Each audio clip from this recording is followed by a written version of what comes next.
Hello everyone, welcome back to my YouTube channel. Today I'm going to be flipping this single nightstand that I got at Goodwill for only $25. This one day flip is going to have a huge impact on the look of this piece.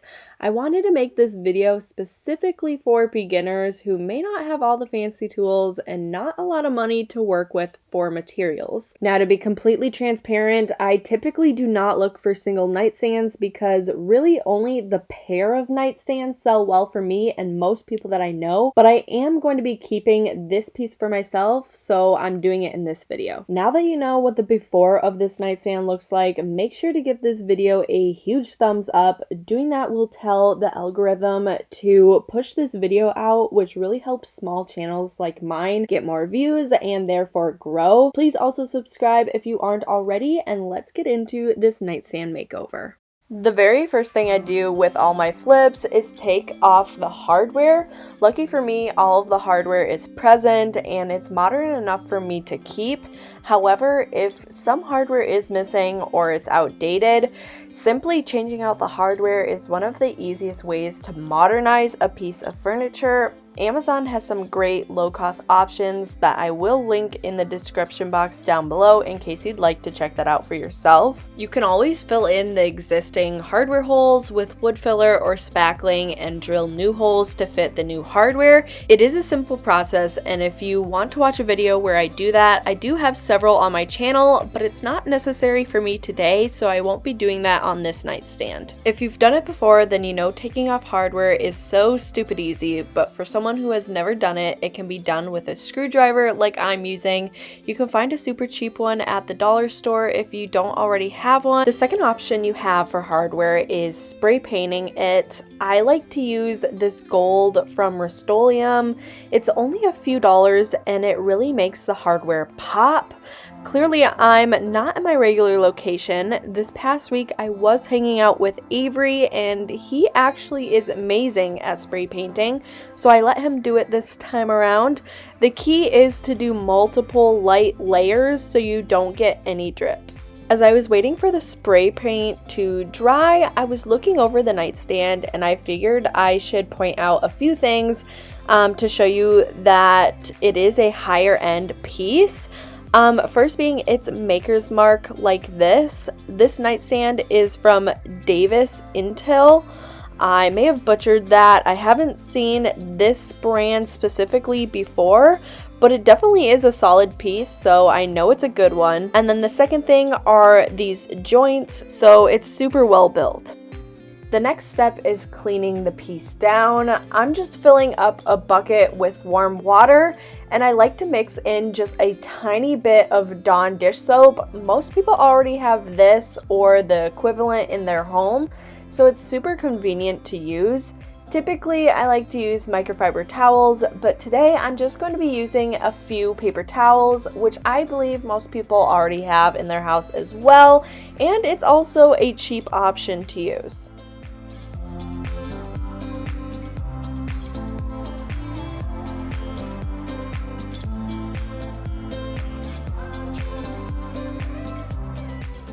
Whenever I'm cleaning, I make sure to do inside and out. Check everywhere, especially if it's a spot that will be getting paint. Here you can see the before and after of cleaning the dust off, and it really does make the biggest difference in the world. Like I said, after you're done cleaning, make sure there is no soap residue left behind by doing another quick wipe down with just water. After it's dry, then you can move into sanding. Every piece is going to be a bit different. If you have a piece where the current finish is good, you just don't like the style or the color, all you will need is a scuff sand. That is definitely the case here for this piece, so if you have a sander, you can use that, but I realize that not everyone does, therefore I'm going to be hand sanding for this piece. Regardless of using a sander or hand sanding, I am going to be using a medium grit. This one is 150 and I'm just going to be cutting it down to size. It's going to look pretty scratched up, but that's kind of exactly what you want. Now, however, if your current finish looks like this, it is definitely failing and you'll have to do a bit more. I do have a video I'll link in the top right corner if that is the case, so you know what to do. But in this instance, anywhere that is getting paint is getting a simple scuff sand.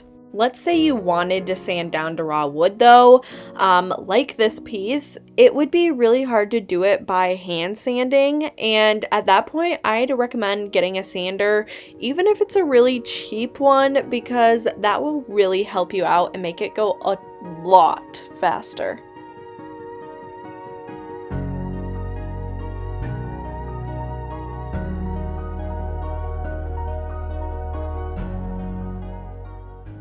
As always, I wiped it off just one more time with plain water so that it would be ready for paint.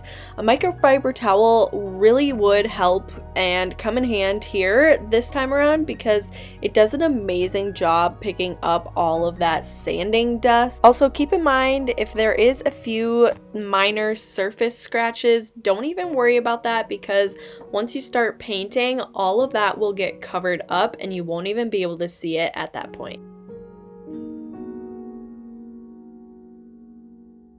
Then I went to the store and picked up just a few things. These are things that I already had, but I wanted to show how low cost it can be for a brand new furniture flipper. I picked up a paintbrush. I also got some paint from the Oops section, and this happened to be only $2. Typically it's $9. I also got this spray paint that I showed in the beginning of the video and some sandpaper, and it came out to be like $23, which is pretty low cost. This is a new paint that I am trying. It's the Pittsburgh Paramount paint, and I believe it's called Black Magic. I had Avery mix this while I was setting up. I recommend getting a stir stick, but we had just forgot this time around, which is why you don't see me stirring it. Shaking it isn't great for paint just because it does create those air bubbles, but if you don't have any other option like me at this time, it's better than nothing. Because this is a dark color, I'm not really worried about the primer, so I am skipping out on it to keep the cost down. However, if you are ever painting in a light color, like a bright white, a tan, even like yellows and purples, if it's bright or you're worried that the paint just won't stick, then I'd at least get an adhesion primer. And if you are worried about bleed through or odor, then I would get a stain blocking primer. Just keep in mind that cherry wood is almost always a bleeder. And also, if you're just not sure, there is this saying that we say, and it's when in doubt, prime it out, because although it does add extra cost, at least you know that you're doing it right. However, I'm not worried about primer this time around. I did a scuff sand, that's great for adhesion, and this is a dark color, so I'm not worried about bleed through. I do also want to mention that this paint is pretty much an all-in-one paint. Therefore, I really don't have to do the primer like I was just talking about, but I also don't have to do a top coat either. Typically, I would do a top coat anyway. I like polyacrylic, but because I am keeping this and I've never tried this paint before, I am going to keep the top coat off just so I can see how durable this paint really is. I did have to go back and do a second coat, which is pretty typical. Sometimes you also have to do 3 or 4 coats depending on the color and the paint.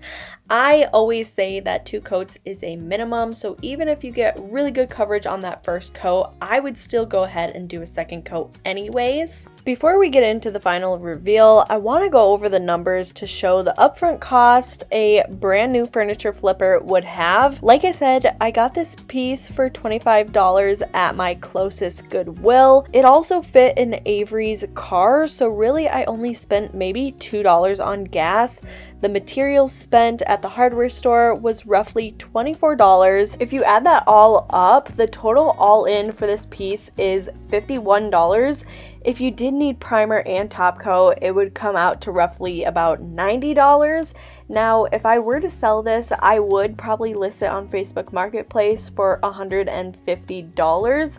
on your very first flip, that's still a $60 profit, and now you have all the materials other than the second piece. If I had the matching nightstand, which made a pair of matching nightstands, the price probably would have increased to between $450 to $550 because these nightstands were huge, and like I said, a matching pair is incredible for profits.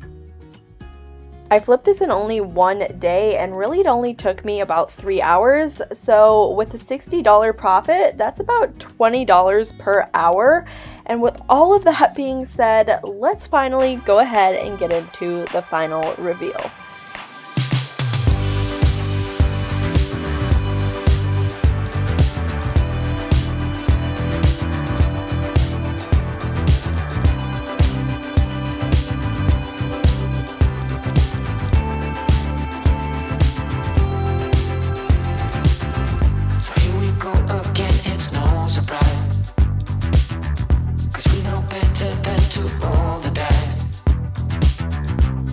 Love and try to make it new. You can't fight it when it feels so true.